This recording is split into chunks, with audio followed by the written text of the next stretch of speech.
Welcome everybody to Haven of Horror. I'm Subject. This is TheDayGhost, and we've got Doolittle. Today we're It's talking. Halloween. God damn Halloween. it! Anyway, yes, we're here to talk about Halloween. But first, I promised you guys, viewers and you two alike, in the Scream video that if I found it, I would show you the Scream 4K Steelbook, and there it is.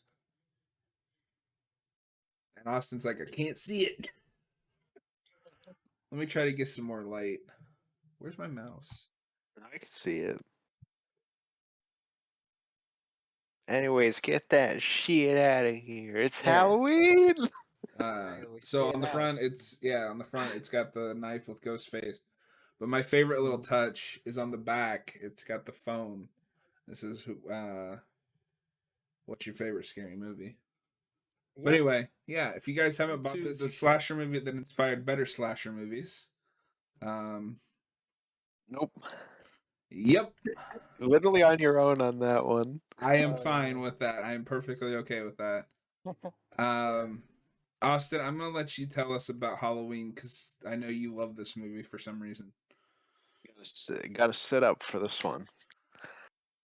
Uh, Halloween is a perfect film about a escaped inmate that breaks out and makes his way back to his hometown where he killed his sister when he was a kid and has been locked up ever since. And then he picks up on some teenage girls in that town after he sees one come up to his house. And then he basically just lurks them and kills them slowly, and it is all a giant kind of retelling Grimm's fairy tale style of the boogeyman kind of story where instead of kids you have teenagers, and it's just the kind of bad naughty ones, if you will, are the ones that are killed by the boogeyman, while the pure girl is the one that makes it out. And it is the third film of my favorite director, John Carpenter. It's also, I think, my third favorite film that he's ever made, so that works out. Nice. And it's great. It is okay. It is a super simple premise done excellently, and it is a film that anyone that wants to be an independent filmmaker needs to watch. Absolutely. Absolutely. I can vouch for that as well. Because when I was a kid, I used to watch this over and over again on my VHS player. Um, and just like super, super inspiring. Because this is not the most like technical film ever made, Mhm. but it's so effective at what it's trying to do, and it's legitimately scary, when I was that age as well. And it still Mhm. is. Like there are points where I'm like, oh my god, like that's really creepy and disturbing. Specifically the scene where Michael is just staring at the guy he stabbed against the wall, and he's just kind of tilting his head and looking at him. Like you're just like, oof, like that's messed up. It's Mhm. really good movie. Yeah, definitely. Well, in the climax too of just Michael chasing Laurie Strode is just like excellent suspense. Great, yeah. And I totally agree with you on the Grimm's fairy tale comparison. I think that there's a lot of parallels between just kind of horror movies in general and the Grimm's fairy tale, but I feel like slasher villains get really close to achieving a lot of the same kind of uh, significance that a lot of villains of like old fairy tales achieved as well. And Mhm. especially because with Michael Myers, he's like teleporting basically. Like he's like there's like a supernatural element to him, um, like to some extent, like to our perception of it as we're watching the story unfolds. And I think that just adds to the kind of moral of the story and what it's trying to achieve. Mhm. Yeah, exactly. And Michael's pure evil, and that's his character. That's all you need. Mm-hmm. You get you obviously the film opens. Uh, we get the awesome intro. All it is just a pumpkin, and it's so good, and the score is perfect. Oh yeah, And no, you cut to the all in one shot take from Michael's perspective as he goes in and kills his sister, and you kind of get his worldview in the sense that the only thing he's really seeing is just death. That's Yeah. his one driving goal is he's gonna come in, he's gonna like watch his sister, watch like the boyfriend leave, and then he's gonna go in with this knife and he's just gonna stab her. And he does. It's not even like a violence thing because he's not looking at her bloody corpse. He's just looking at the knife. And also it's after something sexual in nature Mhm. occurs, Yes, exactly. which is very important Mhm. because to an extent I think the movie is talking a lot about um, that stuff, and Mhm. Yeah, and John Carpenter famously said that the best thing about Halloween is that it is a very simple film that looks and seems smarter than it actually is, just to the extent that it's so simple. Like it's just that, and it's executed great. yeah, and that's something that I think Pixar does really well. Is Pixar takes the most base kind of story ideas, but it's just done so well, And I feel like a lot of the best movies out there do that always. It's not just about having a lot of like bells and whistles. It's more about having like a really nice understanding of structure and storytelling traditions, and just kind of making it work on that level. And I think Halloween excels in that very well, for sure. And it also has just really compelling main characters. I mean, Dr. Loomis is awesome. Hmm. Laurie Strode is one of the best final girls, probably my favorite final girl in a slasher movie. She's just a really good character, very well rounded character. Yeah, and Jamie Lee Curtis. Tell even watching this film that she's going to become somebody after this. Absolutely, yeah. She's great. Some of the other actresses, Totally Girl though is awesome. Totally Girl is one of the best movie characters. Totally. She's hilarious. I Yeah, couldn't that's believe a she was character in Carrie people as like. well. That's a character that people kind of, hate now, but I think there's so much charm to it. Oh, it's funny, yeah. Wait, John, what'd you say? I couldn't believe it when she popped up in Carrie as well. Oh, she's in Carrie. That's cool. Yeah. Yeah. Yeah, and I got to see this in the theater a few weeks ago, and it was like magic. Like the movie started and I felt like I was there opening night in 1978 and I'd never seen it before. And it was just like the movie just like washed over me and it was so good. And there wasn't like a lot of people in the theater, but it was that perfect amount of like reactions. Like the woman to my right like gasped really hard when you get the famous Michael sit up and stuff like that, you know. Yeah, man, yeah. You got, people laughing at Totally Girl. Oh, oops. And stuff like that. No, yeah, that's awesome. I should see. I should hopefully see if there's like a screening of it around here at some point. I'm not sure if it's anytime soon, but like that sounds like a lot of fun. Maybe Fathom Events will have that at some point in the future. But that sounds like a really like a blast. Yeah, exactly. And yeah, of course, like you said, Loomis is great. Donald Pleasance is just an awesome actor. Yep. And he doesn't get like a ton of screen time. He was obviously very limited on how much they had to work with him. But what he is there for is great. And I don't know if you know this, but when they offered him the role, because they originally wanted, Cushing. yeah, Peter Cushing, thank you, and Yep. they couldn't get him because he was doing Star Wars. So they went. One of the producers, I think, suggested Donald Pleasance. So they went to him, and he basically was like, "Okay, I'll do this movie, but you have to like explain like why I should or something like that." Like he was very critical, and it was just like him fucking with them to like see how like how much they actually cared about the movie they were making. Oh, that's awesome though. I mean, that's kind of fun, to do Hmm. that. Yeah, that's cool. Yeah, like he just wanted to see how passionate they were. Apparently, like he would do that with people when he was offered a movie part. That's great. So Yeah, what's his excuse and for Halloween's 4 through 6? he had to make them slightly better. So He I also don't. didn't like the how those movies moved forward. That's why 5 kills him off, and then they like still managed to drag him back for 6. But he didn't really like any of those movies. He didn't like how it was going.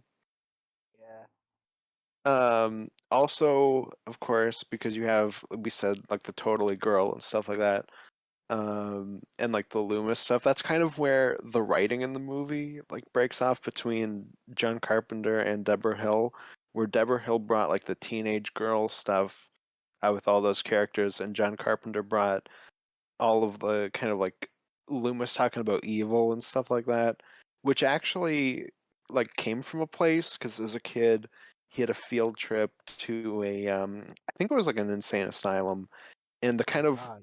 yeah, and the whole like he had the devil's eyes thing is apparently like from his experiences or from his experience going there. Hmm. That's heavy. I never had field trips like that as a kid. That's crazy. Different time, I guess. I guess. Yeah. Jesus. Yeah, just ultimately, just these people wanted to make a movie, and they did, and Yeah. highly talented people. Like I said, my favorite director of all time, easily. And I could gush about this movie all day. Yeah. It's a great Well, movie. it's my It's a really, turn. really good. This Yep. movie, I completely respect the indie filmmaking, but large chunks of this movie are fucking boring, and I don't know. There's not. I personally don't feel like there's much more to any of the characters in this than your standard slasher film. Personally, um, the score is fantastic, though. I like most of John Carpenter's music, with a few exceptions here and there.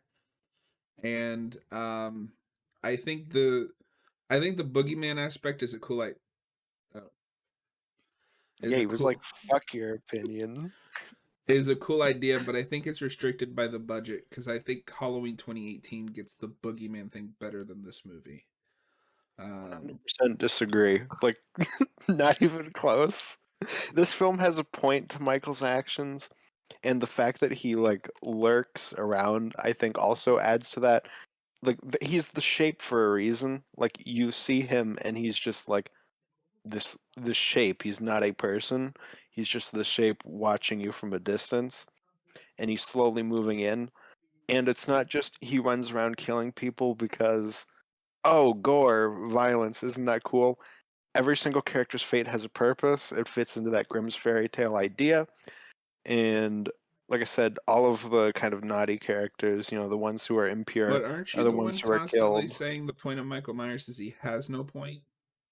No, but he's ultimate evil. Well, I'm not saying that Michael has a point. I'm saying the movie has a point in what it's showing you.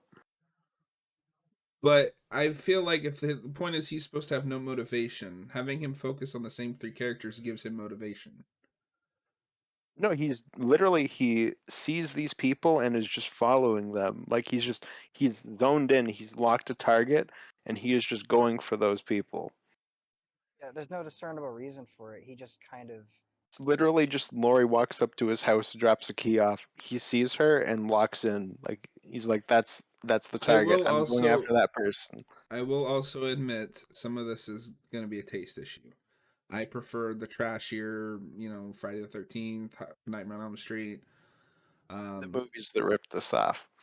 and did it better. No. Yep. Um, I do, however, love the final chase sequence. I think it's incredibly well done, Yeah. and I think I would have liked this movie more if Loomis was in it more, because his stuff is the stuff I found myself liking the most out of it. You know what I'm saying? Uh, Loomis is great, yeah. and then all he gets to do for half the movie is stand around a bush. Um, Have you seen the TV version of this, John? Because I have not. I think they have some additional footage of They do. Loomis in that. Yeah. Oh, interesting. Yeah, I'd like to check that They out. I have wonder if. scenes of Loomis and Michael as a kid in the Institute. They filmed them during Halloween too. Oh, weird. I do have those Scream Factory sets. I might look on there. I know they have the TV version of Halloween 2, which I don't like all that much either. Um, Yeah. I don't know. Like, I respect the hell out of this movie. It's a very important movie, and I would never say not watch it. It's just not for me. I think at the end of the day, I think it's fair. You know, um, Austin's over here judging me. I think at the end of the day, it's you know, it's a taste thing. That's what we're just trying to get out of our Mm. art. You know, and I think that um, yeah, if you like stuff like Friday the 13th or Nightmare on Elm Street, which are really good and are very fun, you know, for what they're doing, that's totally valid and understandable.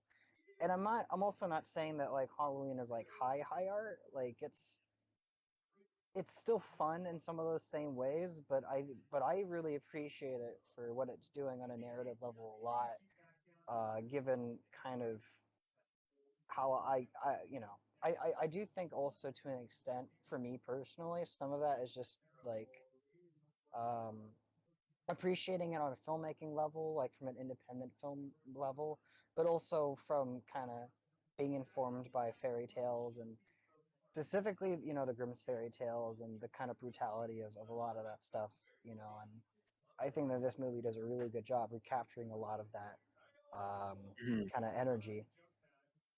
No, for sure. And I don't want anyone who's watching this to think that, like, I hate anyone who thinks it's a masterpiece. Oh I just yeah. like to give Austin shit because he annoys me with that. It's a real movie shit. Oh It's no, yeah, bullshit. you know, There's no such thing as a real movie. A movie is a movie. It doesn't matter. Just saying, Doolittle and I had all of this stuff we talked about, and you responded with, Not enough kills, it's boring." I mean, I don't Anyways, disagree with any of your positives. They just don't do as much for me as they do you. that's fine. I don't actually judge you. I don't really care. No, I know. I'm just messing with you because yeah. I hate I not you specifically, just stuff I've seen around in the horror community is a lot of people have this tendency to say, "Oh, this is a real movie and this is a fake movie," and I hate that shit. A movie is a It's movie. not Just so much real movie versus fake movie. It's more so this is like a movie that somebody like had something to say and wanted to like make something of in case a real movie versus something like a Friday the 13th, for example, which I also like, but it's just kind of trashy. Like, let's just slap this together, make some money. This is like a thing that's popular. Just remake that, just trashier. Like, yeah, and so I better. can also understand, no, but I can also understand that kind of real movie energy thing while also giving credit that both are worthwhile in their own right. No, for sure. That's just been something in my head for a while that I wanted to get on camera, but for the record, I fully appreciate Austin's opinions.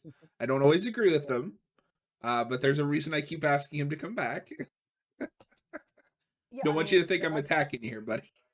if I can add on a little bit to this conversation, because I think this is interesting. I think it's worth having this kind of discussion. And I think I mentioned this before, but it's kind of like talking about Nosferatu and the original Dracula, Universal Monsters Dracula, and comparing that stuff to the other Dracula adaptations, right?